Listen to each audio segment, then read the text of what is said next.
Hello friends, ओम श्री गणेशाय नमो, ओम नमः शिवाय। आप सभी का स्वागत है आपकी अपनी यूट्यूब चैनल पर।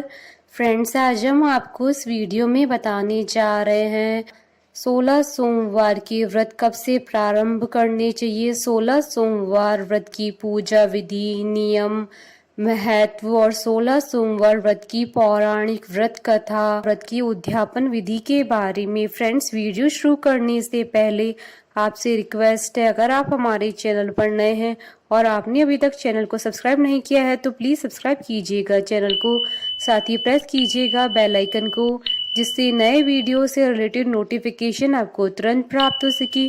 और वीडियो पसंद आने पर वीडियो को लाइक और शेयर जरूर कीजिएगा ताकि सभी भक्तों को इस वीडियो का लाभ प्राप्त हो सके। और कमेंट बॉक्स में ओम नमः शिवाय जरूर लिखिएगा। पवित्र माह श्रावण में भगवान शिव जी की कृपा पाने के लिए 16 सोमवार व्रत का विधान शास्त्रों में बताया गया है। इसे संकट सोमवार व्रत भी कहते हैं। यह व्रत लगातार 16 सोमवार किए जाते हैं और इनकी शुरुआत श्रावण मास के शुक्ल पक्ष में आने वाले पहले सोमवार से की जाती है। इस दिन से 16 सोमवार व्रत प्रारंभ करके लगातार 16 सोमवार को व्रत रखकर शिव जी, माता पार्वती जी की पूजा की जाती है। श्रावण के अलावा 16 सोमवार का व्रत चैत्र, वैशाख, कार्तिक और माघ महीने के शुक्ल पक्ष के पहले सोमवार से भी शुरू किया जाता है। शास्त्रों का कथन है कि इस व्रत को 16 सोमवार तक श्रद्धा पूर्वक करने से सभी मनोकामनाएं पूरी होती हैं। 16 सोमवार के व्रत को संकट सोमवार व्रत भी कहते हैं। इस व्रत को मुख्यतः किसी बड़े संकट से छुटकारा पाने के लिए संकल्प लेकर किया जाता है। यदि आप आर्थिक रूप से बुरी तरह संकट में फंसे हुए हैं, घर परिवार में कोई न कोई लगातार गंभीर रोगों से पीड़ित हो रहा है, परिवार पर एक के बाद एक लगातार संकट आते जा रहे हैं, तो यह व्रत अवश्य करना चाहिए। इसके अलावा जिन युवतियों का विवाह नहीं हो पा रहा है, किसी न किसी कारण से विवाह तय नहीं हो पा रहा है, तो उन्हें भी 16 सोमवार का व्रत करना चाहिए। परिवार की सुख शांति और समृद्धि के लिए महिलाएं 16 सोमवार का व्रत रखती हैं। नियम अनुसार पूजन आदि कर भगवान शिव जी से कष्टों को हरने की प्रार्थना की जाती है। विधि विधान और शास्त्र सम्मत 16 सोमवार का व्रत करने पर देवादेव महादेव प्रसन्न होकर मनचाहा वरदान देते हैं। मान्यता है इस व्रत को लगातार 16 सोमवार तक श्रद्धा पूर्वक करने से व्यक्ति की सभी मनोकामनाएं पूरी होती हैं और उसे जीवन में कभी भी किसी कष्ट का सामना नहीं करना पड़ता है। फ्रेंड्स, अब आइए जानते हैं 16 सोमवार व्रत की विधि के बारे में।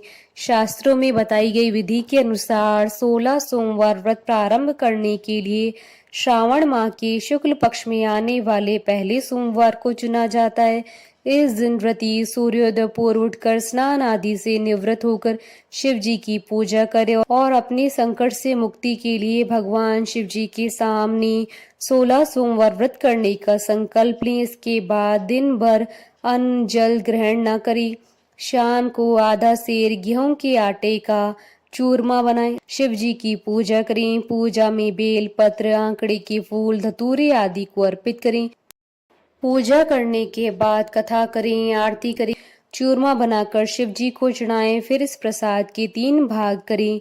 एक भाग प्रसाद के रूप में लोगों में बांटें, दूसरा गाय को खिलाएं और तीसरा हिस्सा स्वयं खाकर पानी पिएं। इस विधि से 16 सोमवार व्रत करें और 17 सोमवार को 5 सेर गेहूं के आटे की बाटी का चूरमा बनाकर भोग लगाकर प्रसाद बांट दें। फिर परिवार के साथ प्रसाद ग्रहण करें। ऐसा करने से शिव जी सारे मनोरथ पूर्ण करते हैं। जिस संकट के समाधान का संकल्प लेकर व्रत किया जाता है वह अवश्य दूर होता है। फ्रेंड्स, अब आइए जानते हैं 16 सोमवार व्रत के नियमों के बारे में। सोमवार को सूर्योदय से पहले उठकर पानी में काले तिल डालकर स्नान करना चाहिए।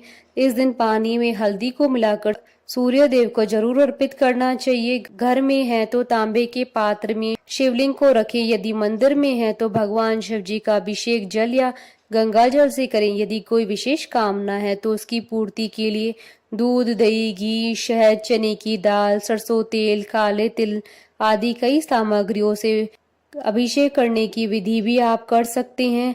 उसके बाद भगवान शिव जी की उपासना करें। और कथा समाप्त होने के बाद ओम नमः शिवाय मंत्र के द्वारा सफेद फूल, सफेद चंदन, चावल, पंचामृत, सुपारी, फल, गंगा जल या स्वच्छ पानी से भगवान शिव और माता पार्वती के पूजन को अच्छे से करना चाहिए। अभिषेक के दौरान या पूजा के समय मंत्रों का जाप करते रहना चाहिए। शिव पार्वती जी की उपासना करने के बाद 16 सोमवार की कथा की शुरुआत करें, आरती करें, भोग लगाएं। घर में प्रसाद बांटने के बाद खुद भी ग्रहण करें। प्रसाद में नमक न डालें और दिन में न सोएं। पहले सोमवार को आपने जो समय पूजा के लिए निश्चित किया हो उसका पालन करें। प्रसाद के रूप में आप गंगा जल, तुलसी, चूरमा, खीर और लड्डू में से किसी एक चीज को बना सकते हैं। 16 सोमवार तक एक ही समय बैठकर प्रसाद का सेवन करें और घूमते फिरते हुए प्रसाद का सेवन न करें। फ्रेंड्स, अब आइए जानते हैं 16 सोमवार का व्रत रखने के लाभ के बारे में। सोमवार का व्रत रखने से आपके मन की सभी इच्छाएं पूर्ण होती है, परंतु तभी जब इसे पूरी श्रद्धा और निष्ठा के साथ रखा जाता है। इस व्रत को करने से आर्थिक स्थिति को मजबूत होने में मदद मिलती है। यदि कोई संतान की चाह रखकर पूरी श्रद्धा से इस व्रत को करता है तो उसकी मनोकामनाएं पूरी होती है। पारिवारिक शांति या शादीशुदा जीवन में शांति को बनाए रखने की कामना करके यदि यह व्रत रखा जाता है तो इससे भी पूरी होने में मदद मिलती है। सामाजिक प्रतिष्ठा पाने के लिए भी आप इस व्रत को पूरी निष्ठा के साथ कर सकते हैं।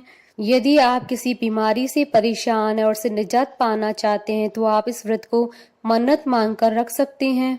यह व्रत कोई भी कर सकता है। यह व्रत यदि कुंवारी कन्याओं द्वारा किया जाए तो उन्हें मनोनुकूल पति की प्राप्ति होती है। फ्रेंड्स, अब आइए जानते हैं 16 सोमवार के व्रत में प्रसाद में क्या क्या चढ़ाया जा सकता है। इस व्रत में गेहूं के आटे में घी तथा शक्कर मिलाकर से हल्का भूनकर चूर्ण तैयार किया जाता है। इस प्रसाद को मुख्य प्रसाद माना जाता है। किसी भी परिस्थिति में इस प्रसाद को नहीं छोड़ना चाहिए। इस प्रसाद की मात्रा भी निश्चित होती है। यदि आपने प्रथम सोमवार व्रत में 250 ग्राम आटे का प्रयोग किया है तो प्रत्येक सोमवार को इसी मात्रा में आटे का प्रयोग करना होगा। इस प्रसाद का स्थान विशेष के अनुसार भिन्न भिन्न नाम से जाना जाता है। कहीं गेहूं के आटे का चूर्ण तो कहीं पंजीरी इत्यादि कहा जाता है। इस व्रत में प्रसाद के रूप में चूर्ण के साथ साथ किसी भी एक फल का उपयोग कर सकते हैं, परंतु जिस फल को आप एक बार उपयोग करेंगे उस फल को सभी सोमवार व्रत में उतनी ही मात्रा में उपयोग करना होगा, अन्यथा व्रत खंडित हो जाएगा। फ्रेंड्स, अब आइए जानते हैं 16 सोमवार व्रत के उद्यापन की विधि के बारे में। इस सोमवार व्रत का उद्यापन 17वें सोमवार के दिन करना चाहिए। उद्यापन किसी कुशल पंडित के द्वारा ही कराना चाहिए। उद्यापन में भी उसी समय पूजा करनी चाहिए जिस समय आप प्रत्येक सोमवार को पूजा करते थे। उद्यापन में 1.25 किलो आटे का प्रसाद चढ़ाना चाहिए। प्रसाद को 3 भाग में विभक्त कर देना चाहिए तथा पहले बताए गए अनुसार तीसरा भाग स्वयं खाना चाहिए। उद्यापन में दशमांश जप का हवन करके सफेद वस्तुओं जैसे चावल, श्वेत वस्त्र, दूध, दही, बर्फी, चांदी तथा फलों का दान करना चाहिए। इस दिन विवाहित दंपतियों को भी जिमाया जाता है। दंपतियों का चंद्र दर्शन और विधिवत पूजन किया जाता है। लोगों को उपहार स्वरूप कुछ सामग्री भी उद्यापन के दौरान दान में दी जाती है। इस प्रकार से देवों के देव शिव जी का व्रत पूर्ण होता है और भक्तजन को मनोवांछित फल की प्राप्ति होती है। फ्रेंड्स, अब आइए प्रारंभ करें 16 सोमवार व्रत की पौराणिक व्रत कथा। एक समय श्री महादेव जी पार्वती जी के साथ भ्रमण करते हुए मृत्यु लोक में अमरावती नगरी में आए। वहां के राजा ने शिव मंदिर बनवाया था जो कि अत्यंत भव्य और रमणीक तथा मन को शांति पहुंचाने वाला था। भ्रमण करते समय शिव पार्वती भी वहां ठहर गए। पार्वती जी ने कहा, हे नाथ, आओ आज इसी स्थान पर चौरस पासे खेलें। खेल प्रारंभ हुआ। शिवजी कहने लगे, मैं जीतूंगा। इस प्रकार उनकी आपस में वार्तालाप होने लगी। उस समय पुजारी जी पूजा करने आए। पार्वती जी ने पूछा, पुजारी जी बताइए जीत किसकी होगी? पुजारी बोला, इस खेल में महादेव जी के समान कोई दूसरा पारंगत नहीं हो सकता, इसलिए महादेव जी यह बाजी जीतेंगे। परंतु हुआ उल्टा, जीत पार्वती जी की हुई। अतः पार्वती जी ने पुजारी को कोढ़ी होने का श्राप दे दिया कि तूने मिथ्या भाषण किया है। अब तो पुजारी कोढ़ी हो गया। शिव पार्वती जी दोनों वापस चले गए। कुछ समय पश्चात अप्सराएं पूजा करने आई। अप्सराओं ने पुजारी से उसके कोढ़ी होने का कारण पूछा। पुजारी ने सब बातें बता दी। अप्सराएं कहने लगी, पुजारी जी आप 16 सोमवार का व्रत करें तो शिव जी प्रसन्न होकर आपका संकट दूर करेंगे। पुजारी जी ने अप्सराओं से व्रत विधि पूछी। अप्सराओं ने व्रत करने और व्रत के उद्यापन करने की संपूर्ण विधि बता दी। पुजारी ने विधि पूर्वक श्रद्धा भाव से व्रत प्रारंभ किया और अंत में व्रत का उद्यापन भी किया। व्रत के प्रभाव से पुजारी जी रोग मुक्त हो गए। कुछ दिनों बाद शंकर पार्वती जी पुनः उस मंदिर में आए तो पुजारी जी को रोग मुक्त देखकर पार्वती जी ने पूछा, मेरे दिए हुए श्राप से मुक्ति पाने का तुमने कौन सा उपाय किया? पुजारी जी ने कहा, हे माता, अप्सराओं द्वारा बताए गए 16 सोमवार के व्रत करने से मेरा ये कष्ट दूर हुआ। पार्वती जी ने भी 16 सोमवार का व्रत किया, जिससे उनसे रूठे हुए कार्तिकी जी भी अपनी माता से प्रसन्न होकर आज्ञाकारी हुए। कार्तिकी जी ने पूछा, हे माता, क्या कारण है कि मेरा मन सदा आपके चरणों में लगा रहता है? पार्वती जी ने कार्तिकेय को 16 सोमवार के व्रत का महात्म तथा विधि बताई। तब कार्तिकेय जी ने भी इस व्रत को किया तो उनका बिछड़ा हुआ मित्र मिल गया। अब मित्र ने भी इस व्रत को अपने विवाह होने की इच्छा से किया। फलतः वह विदेश गया। वहां के राजा की कन्या का स्वयंवर था। राजा ने प्रण किया था कि हथनी जिस व्यक्ति के गले में वरमाला डाल देगी उसी के साथ राजकुमारी का विवाह करूंगा। यह ब्राह्मण मित्र भी स्वयंवर देखने की इच्छा से वहां एक और जाकर बैठ गया। हथनी ने इसी ब्राह्मण मित्र को माला पहनाई तो राजा ने बड़ी धूमधाम से अपनी राजकुमारी का विवाह उसके साथ कर दिया। तत्पश्चात दोनों सुखपूर्वक रहने लगे। एक दिन राजकन्या ने पूछा, हे नाथ, आपने कौन सा पुण्य किया जिससे हथनी ने आपके गले में वरमाला पहनाई? ब्राह्मण पति ने कहा, मैंने कार्तिकी जी के द्वारा बताए अनुसार 16 सोमवार का व्रत पूर्ण विधि विधान सहित श्रद्धा भक्ति से किया, जिसके फल के कारण मुझे तुम्हारे जैसे सौभाग्यशाली पत्नी मिली। अब तो राजकन्या ने भी सत्य पुत्र प्राप्ति के लिए व्रत किया और सर्वगुण संपन्न पुत्र प्राप्त किया। बड़े होकर पुत्र ने भी राज्य प्राप्ति की कामना से 16 सोमवार का व्रत किया। राजा के देवलोक होने पर इसी ब्राह्मण कुमार को राजगद्दी मिली। फिर भी वह इस व्रत को करता रहा। एक दिन उसने अपनी पत्नी से पूजा सामग्री शिवालय ले चलने को कहा, परंतु उसने पूजा सामग्री अपनी दासियों द्वारा भिजवा दी। जब राजा ने पूजन समाप्त किया तो आकाशवाणी हुई कि हे राजा, तुम इस पत्नी को त्याग कर दो, नहीं तो राजपाट से हाथ धोना पड़ेगा। प्रभु की आज्ञा मानकर उसने पत्नी को महल से निकाल दिया। तब वह अपने भाग्य को कोसती हुई एक बुढ़िया के पास गई और अपना दुखड़ा सुनाया तथा बुढ़िया को बताया, मैं पूजन सामग्री राजा के कहे अनुसार शिवालय में नहीं ले गई तो राजा ने मुझे निकाल दिया। बुढ़िया ने कहा, तुझे मेरा काम करना पड़ेगा। उसने स्वीकार कर लिया। तब बुढ़िया ने सूत की गठरी उसके सिर पर रखी और बाजार भेज दिया। रास्ते में आंधी आई तो सिर पर रखी गठरी उड़ गई। बुढ़िया ने डांटकर उसे भगा दिया। अब रानी बुढ़िया के यहाँ से चलते चलते एक आश्रम में पहुंची। गोसाई जी उसे देखते ही समझ गए कि यह उच्च घराने की अबला विपत्ति की मारी है।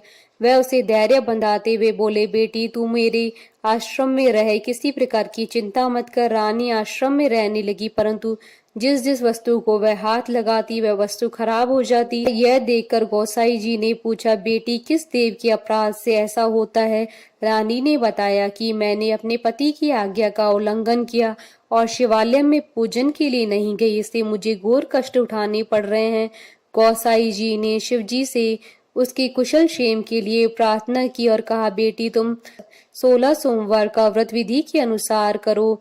तब रानी ने विधि पूर्वक व्रत किया। व्रत के प्रभाव से राजा को रानी की याद आई और दूतों को उसकी खोज में भेज दिया। आश्रम में रानी को देख दूतों ने राजा को बताया। तब राजा ने वहां जाकर गोसाई जी से कहा, महाराज यह मेरी पत्नी है, मैंने इसका परित्याग कर दिया था, कृपया इसे मेरे साथ जाने की आज्ञा दें।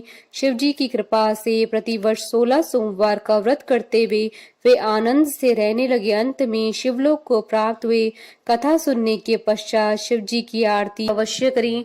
बोलिए भगवान शंकर, माता पार्वती जी की जय। हमारे साथ इस वीडियो में अंत तक बने रहने के लिए आपका धन्यवाद। ओम श्री गणेशाय नमो ओम नमः शिवाय।